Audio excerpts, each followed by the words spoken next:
பிரச்சனை இருந்தாலும் வரன் கிடைப்பதற்கான வாய்ப்புள்ள மாதமாக இந்த புரட்டாசி மாதம் இருக்குது.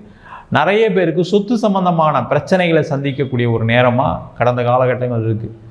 நான் சொத்தை வச்சு கடன் வாங்கினேன், பிஸ்னஸில் போட்டேன், கடைசியில் பிஸ்னஸும் டெவலப் ஆகலை, சொத்தும் விற்க முடியல, கடன் பிரச்சனை அதிகமாகிட்டே இருக்குது. சில பேர் ஏதாவது ஒரு சொத்து வாங்குறதுக்காக காசு எதாவது கொடுத்துருப்பீங்க, அதில் ஏதாவது லாக் ஆகியிருப்பீங்க. சில பேர் அதனால் சில பிரச்சனைகள் இருக்குது. அதனால் தொந்தரவுகளை சந்திக்கக்கூடிய ஒரு நேரமாலாம் கடந்த காலகட்டம் இருந்து அந்த பிரச்சனைகள்லாம் இப்போ தீரும்.